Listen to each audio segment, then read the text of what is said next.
Yan po. Narito po tayo ngayon sa Bacoor. Masyadong baha. Kitang-kita nyo naman, pati basketball court. Imbis na naging court, naging swimming pool. Wala tayong magagawa. Kailangan talaga natin. Ano po bang malulutas ang baha na to? Kunin mo yung ano, Jay. Kailangan natin na maraming tabo. Tabo. Teka lang, kunin mo muna, Jay, yung ano. Ayan. Ayan po mga kapuso, oh. Kinuha po niya ang pangugas namin paglabas. Okay. Nakikita nyo? Tubig na wasa yan. Tangkap pa. Kumpara mo sa ano. Para magkapareho lang. Kitang-kita nyo pa mga kapuso kung gaano kataas ang lalim dito sa ang baha dito sa Bacoor, Nyogwan. Asan na po sila?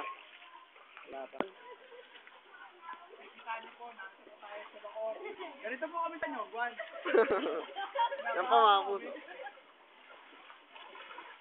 Ay, ikaw po, bilang isang residente ng Bacoor, ano pong nararamdaman nyo at bumaha sa inyo ng ganito kalalim? Nampastuhod. Nampastuhod? Tuhod mo na ba yan? Tuhod mo na ba yan? Kala ko nakaload ka lang eh. Kita nyo naman yung paaralan, no? Naabot na, oh. Hindi ko lang alam kung papasok pa yung mga bata dyan.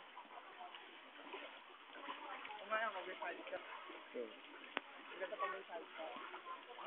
Yung maganda.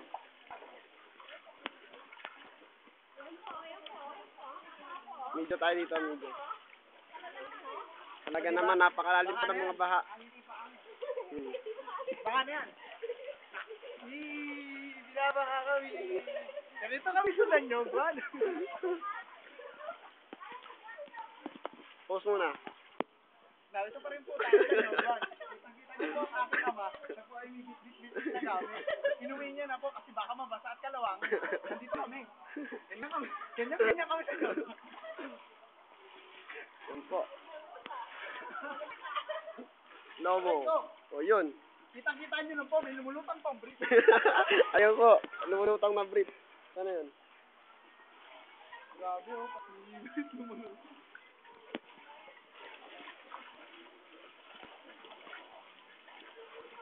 Halina po, tinakar.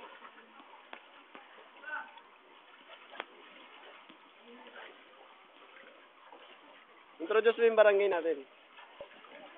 Ito po ang barangay hall ng Barangay Nyogwan. Little Pasay. Hindi po kami nalalayo sa Pasay kasi ganito sa Pasay. Kaya nga tinawag na Little Pasay. Ah, yes.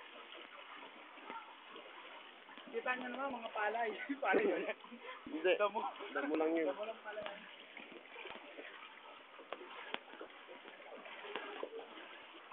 Yan po mga kapuso, palabas na po kami. Simpilan.